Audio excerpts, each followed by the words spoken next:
The illusion of freedom will continue for as long as it's profitable to continue the illusion. But at the point where the illusion becomes too expensive to maintain, they'll take down the scenery, move the tables and chairs out of the way, then they'll pull back the curtains and you will see the brick wall at the back of the theatre. And this week's opening quote comes from Frank Zappa. Welcome to Surviving the Matrix, ladies and gentlemen. My name is Maxwell Egan.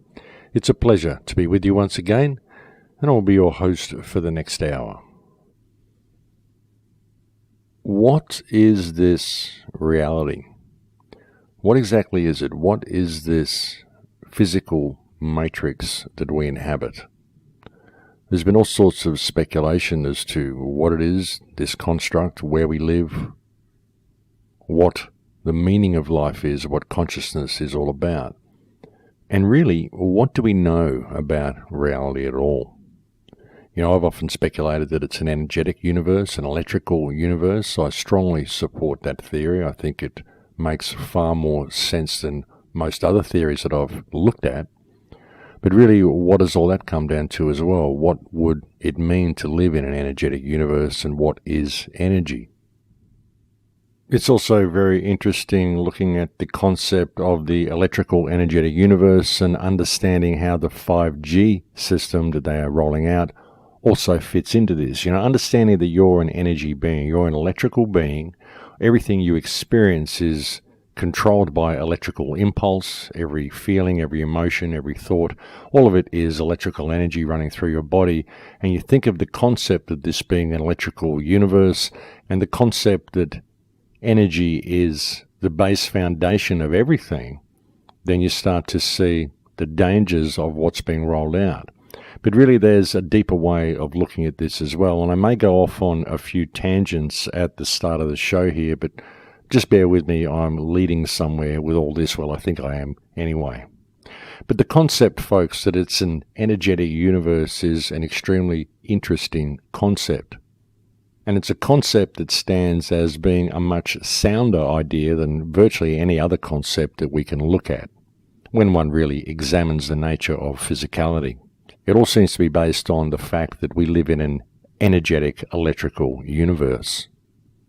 But as I said, what would that even mean? What would it mean to live in an energetic, electrical-based reality? Well, really, when you look at energy, energy is information.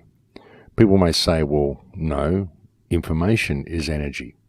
You know, which came first? Was it the chicken or the egg? It's kind of that type of a situation.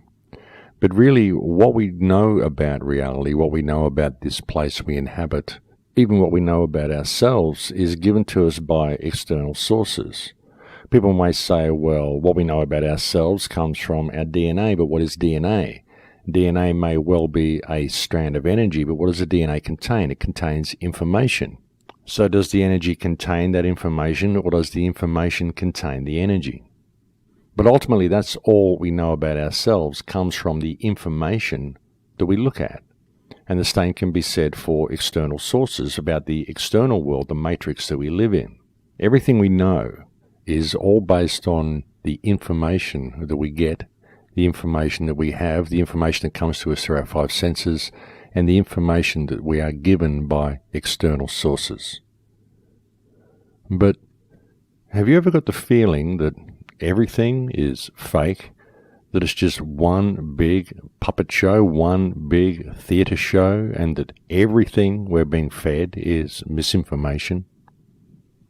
And that might sound like a pretty big step to take and a pretty quantum leap to take from any sort of a standing point, but just having philosophical thoughts on the nature of time and the nature of what this experience really is, one must sometimes question, how much do we really know, and how much do we really think we know about what we think we know? I mean, a wise man once said, true wisdom is knowing how much you don't know. And it's very much like that, folks. I mean, what is this reality? And what is this world that we live in? What is this system that controls us? I mean, let's face it, virtually everything we're told by this system is a lie. one just has to question how deep the lie goes and how deep the rabbit hole actually is. You know, virtually everything we're fed by this system is false information, ladies and gentlemen. It really is. Everything we're taught by our education system is wrong. Well, most of it anyway, except for the most basic things. Most of the news that we're given by the mainstream media is completely fake and contrived. Most of what we're told about the global situation is simply not the way things are at all.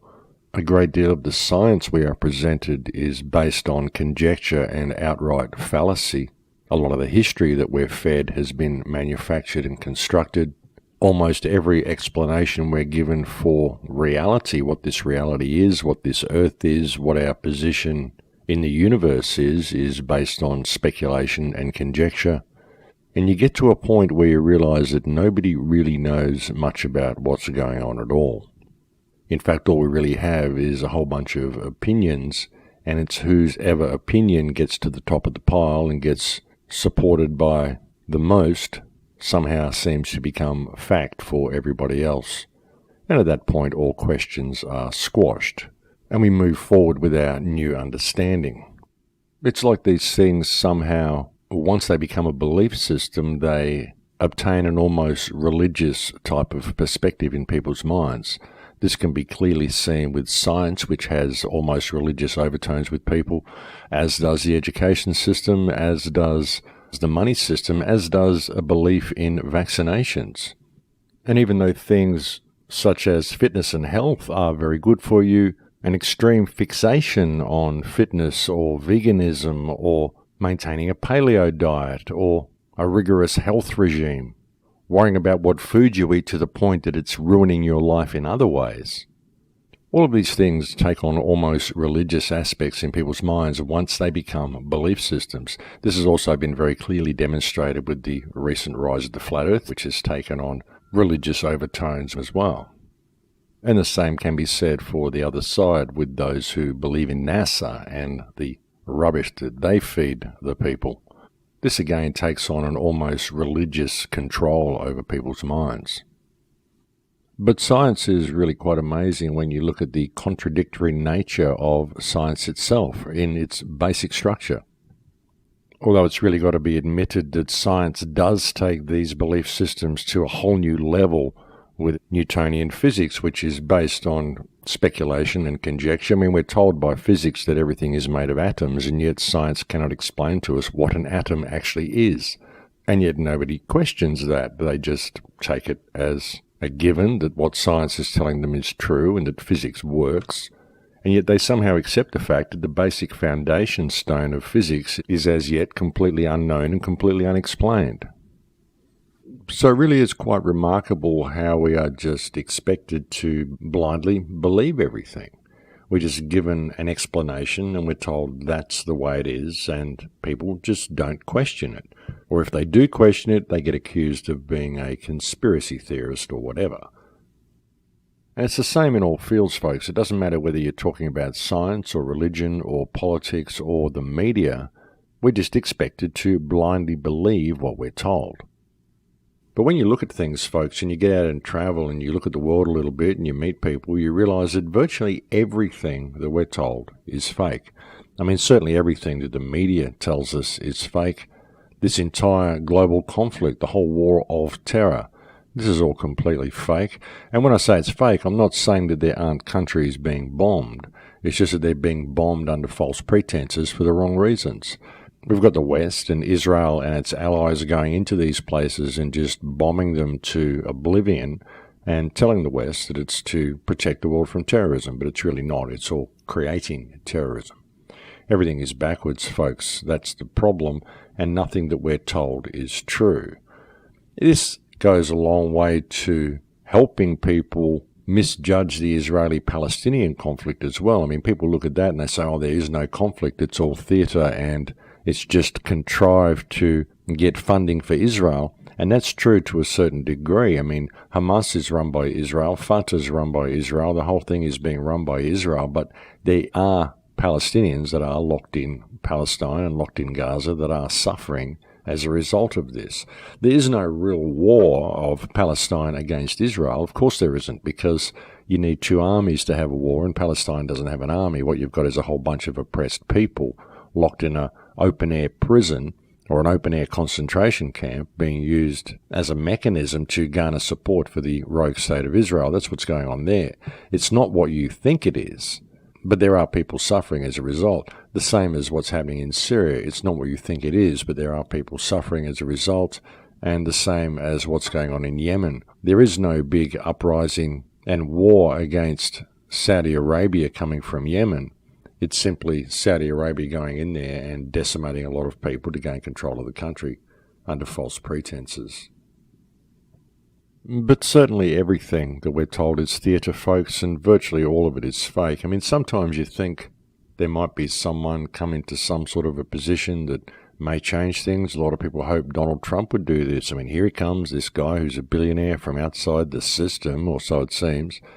You kind of question how he got to be a billionaire if he's outside the system, but anyway, here comes a guy who's in a position to make a change. But does anything happen? No, of course nothing happens. And even what we see as a result of Trump coming in, we see all these reports about all these pedophiles being arrested, 70,000 pedophiles being arrested or something like that. Now, of course, this has happened as a result of Pizzagate, the big outcry about the global pedophile ring. So these reports come out about all of these pedophiles being arrested, but we only hear them in the independent media from certain sources in the independent media. We don't hear anything about it on the mainstream. And the question is, who can actually confirm any of this? I mean, 70,000 pedophiles arrested, that's a lot of people to be arrested. Does anybody out there actually know someone who knows one of these people? Who are they? I mean, did this really happen? Is it just a carrot being fed to the independent media to keep them distracted? As so many things are that are fed to the people, folks. It's all just theatre to keep the masses distracted. All of this posturing, World War III, and all the threats that we're facing from North Korea and Russia and all of this sort of stuff, how much of this is theatre for the masses as well, folks? Is there really any threat coming from any of these people? This whole migrant influx into Europe, we all know that these were mostly not Syrian refugees. Sure, there's a lot of refugees that need a home, but the people that were going into Europe were not Syrian refugees. These were just migrants being pushed in there as part of the Kalergi plan to undermine the populations of Europe by mass migration. See, nothing is what we're told it is. And it gets to the point where you realize that virtually everything that we're told is fake. And it's really easy to convince people that almost anything is true. It really is. All you need is the ability to make a movie, and you can do it. I mean, look at the damage television has done to people over the last 50 or 60 years. And now you've got YouTube, where anybody can make a video about anything. And as soon as they put it up there in video format and put it out there in the written word, then people just take it on as undisputed fact because they saw it on TV, or they saw it on their screen, or they read it in a book. But how much of it is true? How much of what we're told about anything is true? How much of our history is true? How much of our achievements of science is true? Look at the moon landing, for example. I mean, who honestly believes they landed on the moon in 1969 in that little tin can lunar module that they sent up there, that supposedly was able to take off again and then dock with the command module, travelling at some ridiculously fast speed as it was orbiting the moon? I mean, all of this stuff is completely ridiculous, folks. You couldn't even fit two people in that lunar module. But of course, we all believed it back in 1969 when we saw it on our black and white TVs. I was about 8 years old when the moon landing apparently happened, and we were all very excited. We got the day off school to watch it, and we sat there and watched it all day, and it was terribly exciting. Looking back on it now, though, of course, you can tell that it never really actually happened. There's no way they sent that crappy piece of tin out into space and had it withstand the pressures of space. And the whole thing was most likely done in a Hollywood film set by someone like Stanley Kubrick. I mean, even looking at that lunar module, it looks like it's made out of aluminium piping, pieces of an old air conditioning unit, and tinfoil. Bear in mind that recently NASA also announced that they had yet to find a way to get a man through the Van Allen belts and counter the radiation of the Van Allen belts. So how on earth did they get to the moon if they still can't get through the Van Allen belts. Another interesting thing is with the Chernobyl disaster, someone suggested they use spacesuits to go in to check Chernobyl, and NASA announced that the spacesuits do not deflect radiation. So again, how did they send anyone to the moon wearing these spacesuits through the Van Allen belts if these things do not deflect radiation? So they've kind of recently exposed the fact that they never went to the moon via the interviews that they've done themselves, ladies and gentlemen. I mean, have you ever wondered why Hollywood has never made a feature-length motion picture about the moon landing or even a decent documentary about the moon landing? And think about it. Hollywood has made a feature-length film about pretty well every big achievement the United States has ever made, about achievements that other countries have made, and yet supposedly one of the biggest achievements of mankind was the fact that we landed on the moon in 1969. Why has there never been a Hollywood movie depicting this groundbreaking event when it happened, this historical milestone?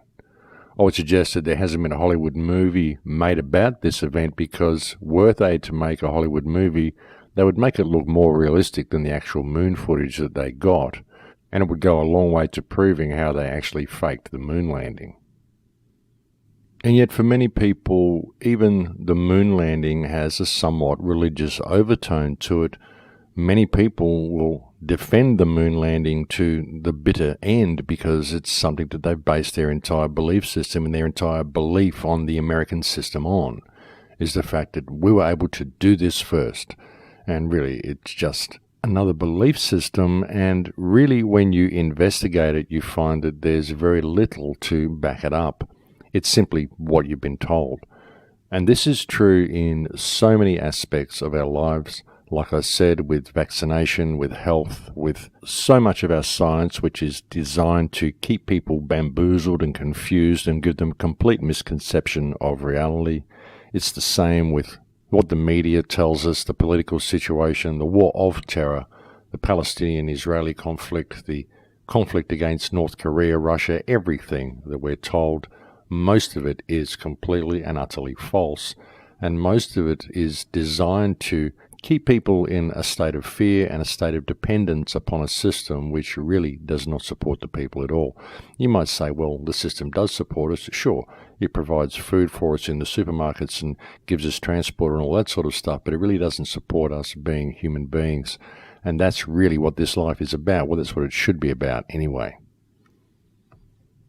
So when you really look at all of this, folks, and you realize just how much we've been lied to and how really most of what we're fed is completely and utterly fake, most of it is simply not reality at all. It's all simply misinformation and speculation and conjecture, even in regard to science and the nature of reality. Then hopefully it will cause people to question things such as the rollout of this 5G grid, and what that is really doing and what it's really all about. Because another thing that people have developed a kind of religious belief in is the internet. Even a religious belief in the knowledge of the internet, the knowledge of Google. Most people, if you ask them a question about anything, they will simply Google the answer. They won't go out and experience the answer for themselves. They'll simply Google the results of whatever experiment they wish to run without the bother of actually running it. And it's the same with aspects of their life. Most people look to Google for the answers or the internet for the answers, and now it's starting to infiltrate into people's lives with their personal assistants and all of the stuff that goes along with that as well. And what these personal assistants do is essentially remove us of our life skills along the way. That's what this smart grid is doing, folks. It's removing us of our life skills. But again, people have developed this almost religious belief in this system, this almost religious belief in the power of this digital system to fix their lives, and this almost religious belief in the power of the coming AI to improve things for the human condition, without human beings ever really comprehending the human condition for themselves. And that's really a huge problem. That people look for the answers to everything externally, and they don't look at that which is right before their eyes and that which lies within them. And again, getting back to that which lies within you and even to how you perceive the external world. Ultimately, it all comes down to energy and understanding what energy is. And again, that comes back to the question, does the energy contain information, or does the information contain the energy? This whole reality that we experience is based on information that comes to us, the information that makes us who we are, and the information that comes to us through our five senses and by external means, which give us the interpretation that we have of reality. And when you understand that energy is information, you look at the airwaves, look at the wireless signals that are all around us. What does these wireless signals contain? They contain information in the form of energy, transmitting wirelessly through the air, different bandwidths that contain different digital codes, which are then broken down and reinterpreted, and we see them as images on our screen, and even possibly electrical charges, wireless electricity, and all that sort of thing that comes with it. And if you think wireless electricity doesn't exist, well, what is a 5G microwave cannon? Really, that is the transmission of wireless electricity. Sure, you may not be able to plug a toaster into it, but if you stand in front of it, you're certainly going to feel that electrical energy. And what does that energy contain? It contains information which tells your skin that your skin is on fire, even though it's not. You get the feeling that you're on fire when you're not on fire, simply because of the information that that energy wave contains. So really, when you look at it that way, you can start to get the concept that energy is information. And when you begin to realize that you are indeed an energy being and that everything you experience is based on the information that is traveling through your body and the information that comes to you from external sources, and you understand that the 5G carrier wave is able to penetrate you and penetrate everything with its own information and impart that information onto you, quite possibly, I can't see why it wouldn't, then you begin to see some of the dangers of this and how this could not only be used as a communication device, not only as a weapon system, but also as a device that could very much shape our reality and change our reality by changing our perception of reality, by introducing new energy flows into our system, i.e. new waves of information into our system. They've already done experiments where they've shown that they are able to replace the memories in mice while they sleep.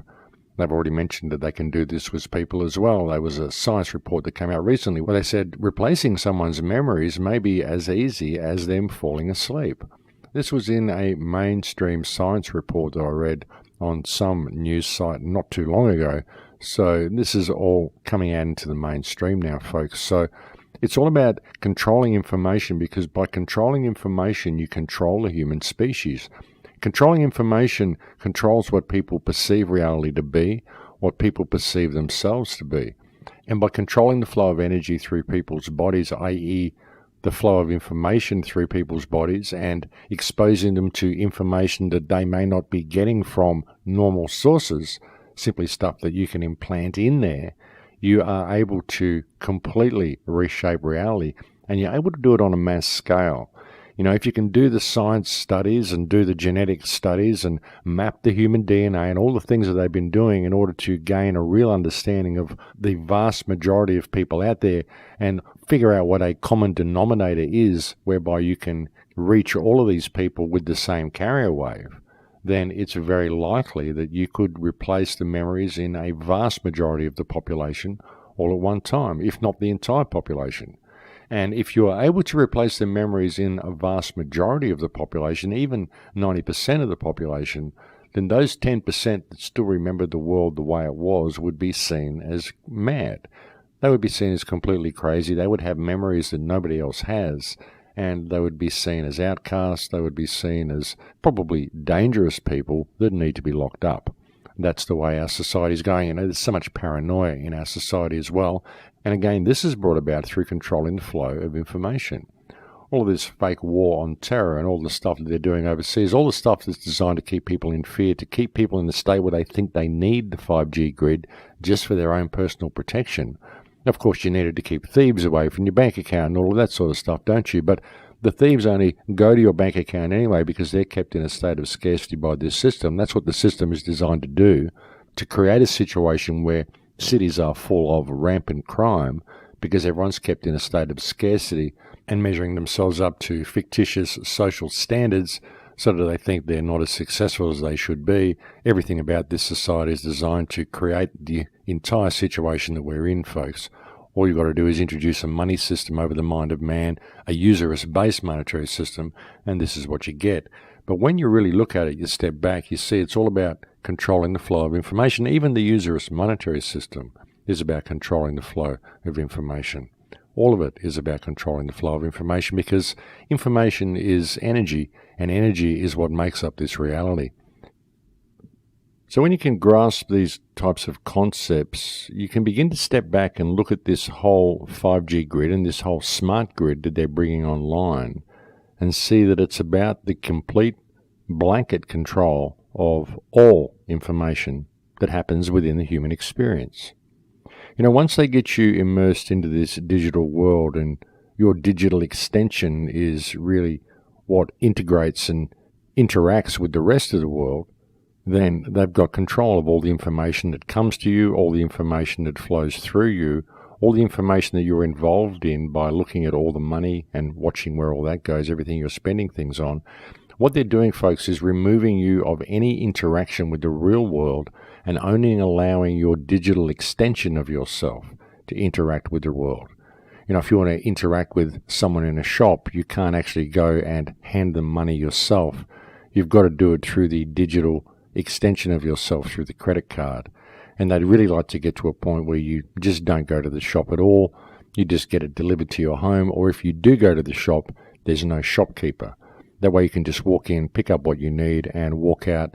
And it all just happens by matter of course, simply by you walking in and out of the supermarket. And if they can put enough fear in people's minds, then you won't even talk to any of the other shoppers. And that's the sort of a situation that they're heading us to, simply by controlling the flow of information. And that's really what this smart grid is all about, controlling the flow of information and making sure the human race is able to be controlled via the weaponization of the airwaves that comes with it. But I think we've reached break time here now, folks, so I'll leave it there for now. We'll go and have a break. Thank you for joining me on the air today. It's always a pleasure to have your company, and we'll come back and get into this a little bit more after the break. Thanks for listening. Welcome back to the show, ladies and gentlemen. So, if energy is information and if the 5G grid is seeking to control that information and control the information that we receive and possibly even the information in our bodies, then just how deep does it go? Just what else can they do with this?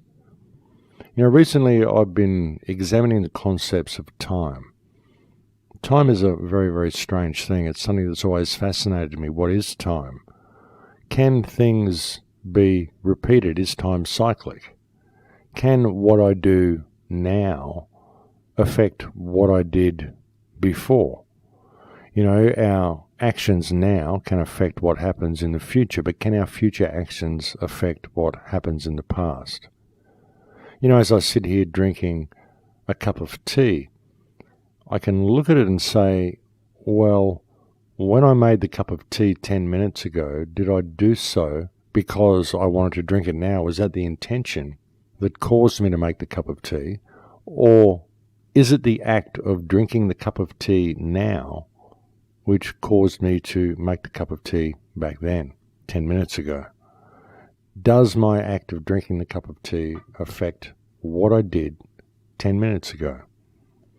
You could say it does if you look at it abstractly enough, but if you bring that out a little bit more, does what I do now at 60 years old affect what I did when I was 6 years old? Am I able to affect what happened in the past by my actions now? And how deep does it go? What is time? Is time linear or is time cyclic? Are we caught in a time loop? Are we constantly repeating things? Is that what déjà vu is all about? Is this one big holographic experiment that's being run somewhere? I really do ask this question quite a lot, folks. Are we part of a holographic experiment? Is this a holographic reality? Because if it's an energy-based reality and all energy is information, well, What is information? Information is code. Is this a computer code? Is this a computer-based holographic reality that we are creating and collectively projecting through time ourselves? Is what we are doing here in 2017 affecting what we did back in 1960? And if you want to abstract it even further, could it even be possible that time is in fact flowing in reverse? These are the sorts of questions that really do fascinate me. And when you look at the possibility of time being cyclic, time being something that can be manipulated, and of all energy being information, then you can really begin to grasp what the 5G grid could do and how it could be used to possibly not necessarily control time, but possibly control our perception of time, our perception of who and what we are by controlling the information that comes to us, by controlling our memory of what we did in the past, our memory of how we got here to begin with.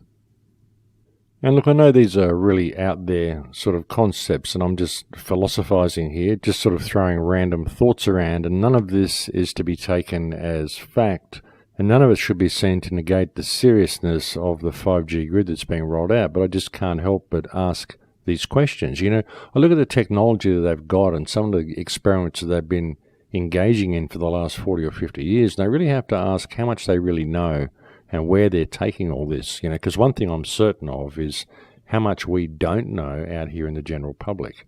You know, we know certain things, certain information is leaked to us, and we can research and make up our minds about certain concepts. Some things we can sort of tick off beyond most shadow of reasonable doubt and say that, okay, this is a reality. But a lot of it is speculation. A lot of it we're left to guessing what the real technologies are and what the real possibilities of these technologies are. So sometimes it helps to ask these questions. But I look at all of this and I question what they are really leading to with all this, because even though it's a system that can be used to lock down and control mankind, there is a certain paranormal, if you will, or metaphysical aspects to this technology as well that I think should be considered. And when you consider the possibility of this technology being used to control our perception of time by controlling our memories or controlling the information that comes into our system, then it really does open up a Pandora's box.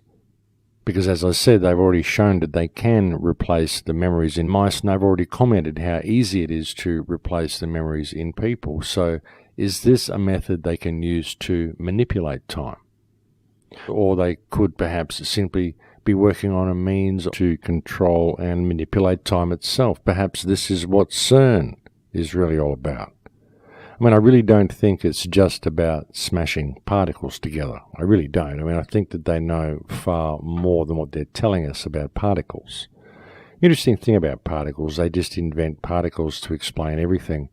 Anytime they want to explain something, they invent a particle to make up that space. It's like dark matter. They can't explain 90% of the universe or 99% of the universe. So they say, well, it's made of dark matter. What is it? We don't know. It's dark. And that just explains it away nicely. And it's the same as when they're trying to explain atoms and they start smashing them together and creating smaller and smaller particles. Well, they just invent a new particle to explain something that can't be explained. Science is very good at doing this sort of thing, and again, the people usually buy into it because of the somewhat religious overtone that is attached to their view of the scientific community. People just accept what the scientists say because they're scientists.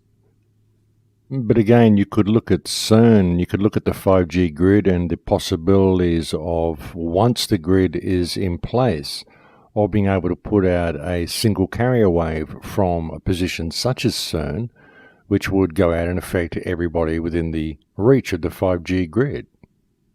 But again, people in the general public generally don't look at CERN this way because they view CERN as simply being a particle accelerator, and they believe what the scientists tell them because of the religious perspective that they hold in their mind over the information that is presented to them by scientists. And it is this unquestioning belief of the scientific community, the education community, the political system, our unquestioning belief in what we are told rather than looking at things ourselves, which has caused such a problem for this species. It really has. It has brought us to this mess that we are in now, our unquestioning belief in what we're told.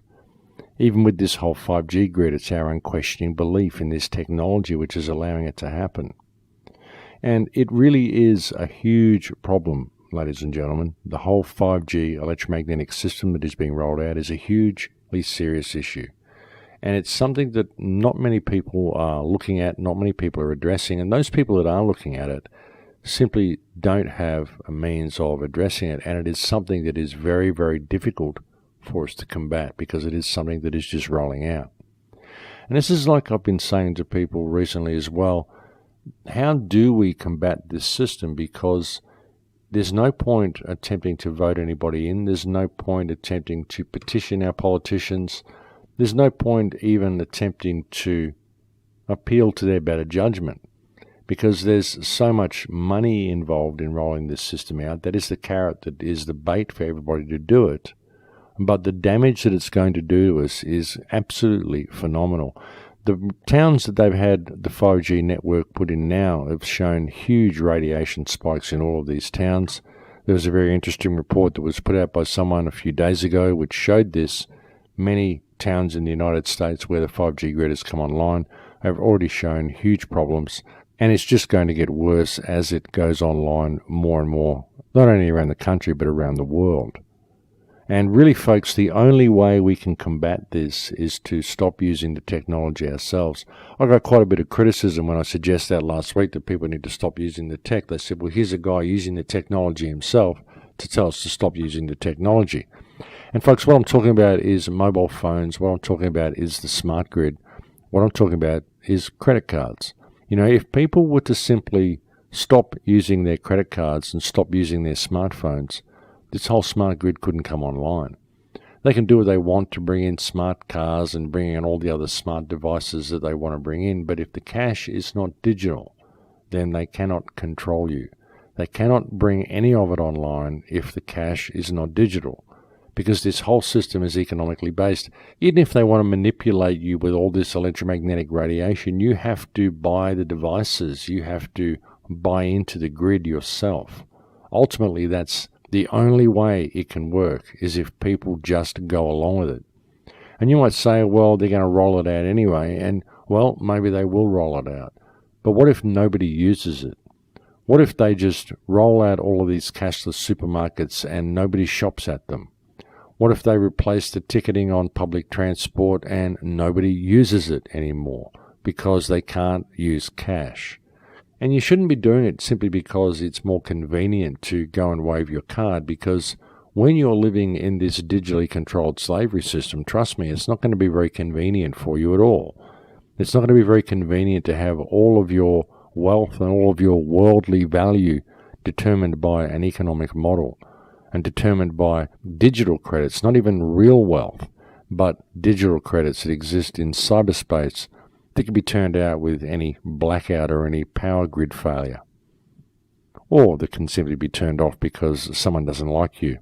Someone in the system thinks that you haven't been a good little drone, and so you deserve to be switched off and be alienated and become an outcast. It's really that simple for them to do once it all becomes digital.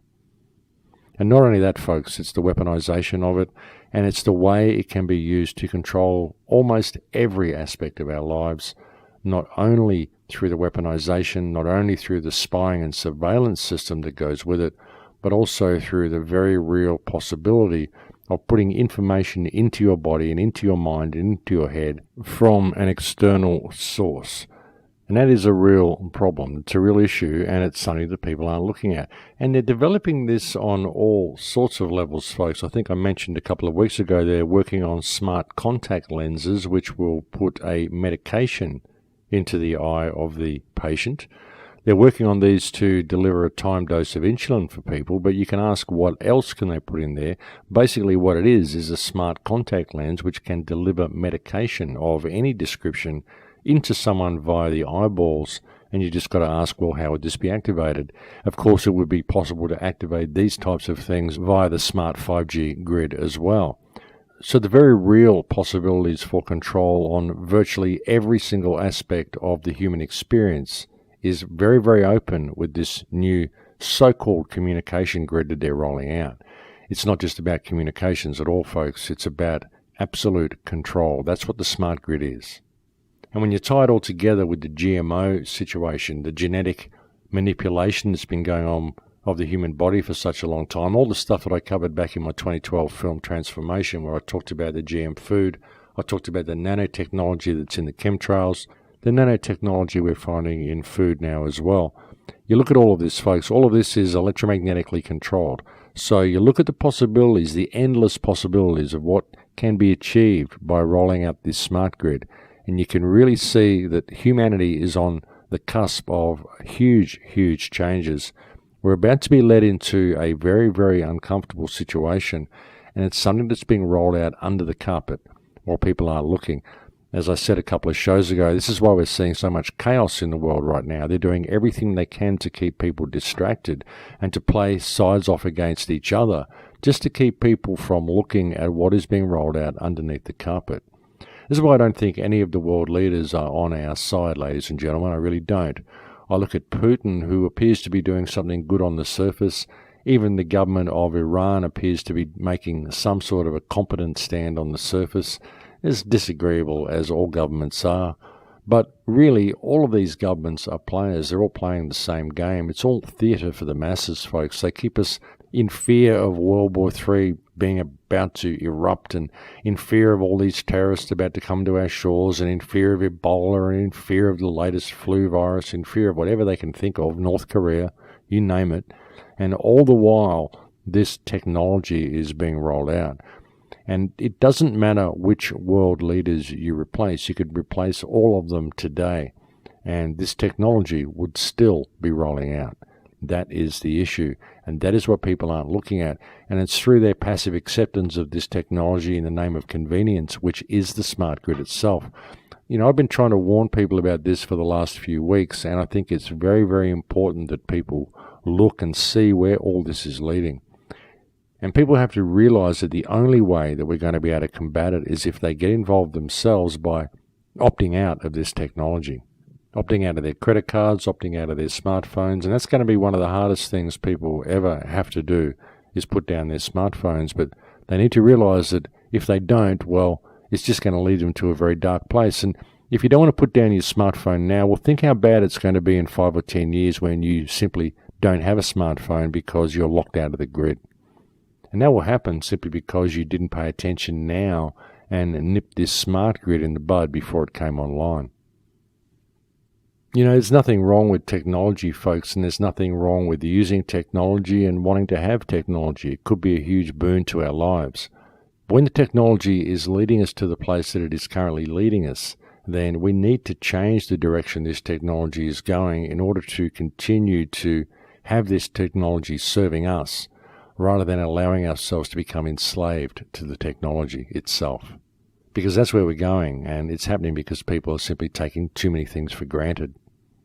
People are taking too many things for granted, and of course they're trusting their governments. That, of course, is the most silly thing that anybody could ever do. And if you need an explanation of that, well, I offer you history, well, what we know of it to be true anyway. But no matter how true or false history is, there is certainly one common denominator that runs all through it, and that is the underlying theme that governments cannot and should not be trusted. So yes, we are most certainly in a very, very precarious situation, ladies and gentlemen. We're at a turning point, we really are. But all is not lost, even though it is a precarious situation. All is not lost. We have the potential to go any direction. But what is imperative is for people to wake up to just how much of what they believe to be true is in fact fake. You know, I've spent a lot of years looking into almost every aspect of these rabbit holes, as have a great many other people. And once you lift your head out, you begin to realize that you've been hoodwinked. Most of it has been a distraction. Sure, there are many secret societies and there are bad people doing bad things. But ultimately, it's the system itself that is the problem. That's why it's no good pointing the finger at any particular race, creed, or colour. I mean, sure, Israel is doing a lot of bad things. The Jewish system, the whole usurous monetary system, is doing a lot of bad things. But again, these people do this because they're programmed to do it. It isn't like it's genetically coded into them to just be nasty people. They're programmed to do these things. Most people are. But most people don't really realize where it's leading. You know, when you look at the concept of everything being fake and this whole concept of this being an energetic universe and the fact that energy ultimately is information. A couple of shows ago, I did a radio broadcast entitled Giving Life to Lucifer, when I looked at the internet itself as being the bearer of light, the bearer of information. And even this ties into this same concept of how we would create Lucifer, what Lucifer is. Really, it is the bearer of information, because ultimately everything is information. And it is our need to know this information, our need to know all of this nitty-gritty stuff that we really don't need to know. It doesn't really affect our lives. We don't need to know how the rocks are formed. We don't need to know how old the trees are. We don't need to know a lot of the stuff that we think we need to know. I mean, sure, it's interesting. I love having knowledge. I like finding out these things. I've been going down rabbit holes searching for information all my life. But I get to a point now where I'm nearly 60 years old, and I look back at it and I think, what was it all for? You know, what did it really lead me to? All it really led me to, and all it really led everybody to, where it led the whole human race to, was the point that we are at right now. It wasn't just me that did it. It wasn't just the government that did it. It wasn't just anybody who just did it on their own. It was all of us collectively that projected this and created this ourselves via our thirst for information, via our greed, via our fear of each other, that created this whole situation, that created this bearer of light that we've brought online and which is about to take control of our lives and take control of every aspect of our lives. That's what it's about to do, you know, something that was our greatest friend and something that we religiously look up to is about to become a hugely dominating force in the world. I mean, if it isn't already. The internet very much dominates our lives to a certain degree, but is it yet a dominating force on its own? Well, not yet, but if it becomes fully autonomic, then it is certainly set to become that way. And if it becomes fully autonomic and it controls things such as the electromagnetic airwaves and the information that's put into those airwaves, if it is possible that this information can be used to manipulate the human nervous system, manipulate human consciousness, to stimulate or delete certain memories that people have, to replace memories that people have, to affect them on all sorts of metaphysical and psychological levels apart from the physical way it can affect us, then this needs to be taken into account. This is something that needs to be considered, because what sort of a Pandora's box are we opening up by allowing this type of grid to come online? And is this grid really coming online ultimately because of our refusal to admit what we are, our refusal to look at ourselves, really our ignorance of what we are? Sometimes it's willful ignorance, but sometimes it's programmed ignorance. Many people simply do not have the information they need to really understand themselves or comprehend what their own body is, comprehend what their own consciousness is. Many people don't even have time to ask these questions. So, you know, when you look at it all, it's very difficult to blame the human race and simply put it all down to apathy and put it all down to people's failure to pay attention. There's a lot of programming that goes along with it as well. So it's not good to be too hard on people. It's not good to be too hard on yourself. But it's also not good to lock yourself into a belief system and close your mind to any other possibility, because I think that some great truths are about to unfold. I think some great things are about to come to light, if you will. I think we are about to find out what this reality is. It may be a shock to everybody when that information does become public, but I think it's about to happen.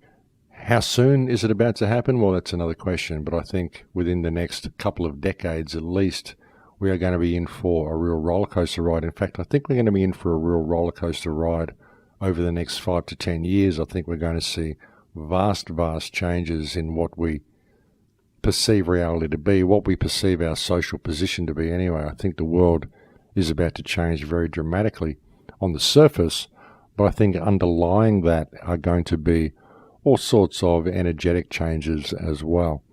And I think the veil is about to come down. I really do. I can kind of feel it, and I think many people out there will share that sentiment with me, that they can feel something big is very, very close on the horizon. Nobody really knows what it is, but something is certainly about to happen. And no, folks, I don't think it's World War III. I don't think we're going to be going to war with Russia or China. And even if we do appear to go to war with Russia or China or North Korea or whoever else they cook up, I think it will probably only be war on the surface. It will be a war by media more than anything, as most wars are. I don't think that we're really at war with most of the countries they're telling us we are at war with. I think what's going on there is simply covert invasions, mercenary armies, mercenary forces going in there and stealing resources, and a massive amount of human harvesting happening as well. I don't think anything is the way it appears. I think we've been lied to on so many levels that people simply have no idea what the truth is anymore.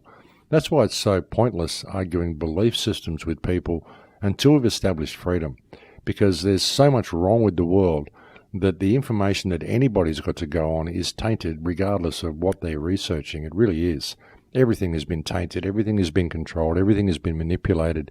Until we stop fighting with each other and focus on the system itself and in establishing freedom for the human condition, we're never going to get anywhere. But I think we're getting to a point we're going to be forced into that situation. We're going to be forced into a situation where we have to pay attention to ourselves and we have to realize the benefit of actually getting along with the people around us, because ultimately we're all in this together and no one can expect to escape this system alone. We all need support, and that support is all around us. We just don't see it because we have these ridiculous social and ethnic and religious and economic differences with the people around us, because we judge each other by their economic worth or what they look like or where they come from or whatever other programs we're running. And unfortunately, they are all programs, folks. It's very often people's failure to see their own programming, and not only the programming they get from others, but also the self-programming that they've undergone by their own hand that causes a lot of these problems. But I think we're getting to a point where we're going to have to put all that down because we're going to be forced to put that down. You know, we're ultimately getting to a place where humanity's back is being put against the wall, and we're going to have to stand up for ourselves because we're simply not going to have any other choice. You know, as bad as the 5G grid is, ultimately it's a gift to mankind because it shows us just how far we've gone off our path with the internet and with these scrying mirrors that we carry around, everyone's addiction to their mobile phones. And it's basically the universe providing us with an ultimatum. And it's got to the point now where people are simply going to have to make that choice. You can either put down your scrying mirror, put down your mobile phone and stop using your credit card, or you can walk into a slavery system which will last maybe 10 years, maybe 15 years. And after that, you'll very likely have all the technology removed from you altogether, and you'll be left to your own devices to fend for yourself in the wild. We have a very real possibility of actually going that way. We could end up in a Mad Max reality simply because people refuse to put down their cell phones now. And as far-fetched as that may sound, there's a real possibility of that happening. But anyway, I think we've reached the end of the show here, folks, so I'm going to have to leave it there for now. Thank you for joining me on the air today. It's always a pleasure to have your company. Thank you to anybody who supports the Patreon account. I really couldn't do any of this if it wasn't for you, so I cannot put out my appreciation to you people enough. You really are the only ones who keep me going. Also, folks, if you're thinking about it, there is a Kambo workshop in Hawaii in November. Please check my website for details about that. I'll actually put out a short video regarding that workshop soon, just to let you know what's going on there. It's going to be really good, and I hope to see you there. But that is all for me this week, folks. I'm completely out of time. Thank you again to all those people who listen to the show, who support the show, who support the Patreon account, and who send me all the wonderful, kind emails that you do. I look forward to speaking to you again next week. Hopefully, I will be back next week. If not, it will be the week after, but I'll try for next week. But I'll look forward to speaking to you again whenever that is. Please take very good care until then, my friends. In Lakesh.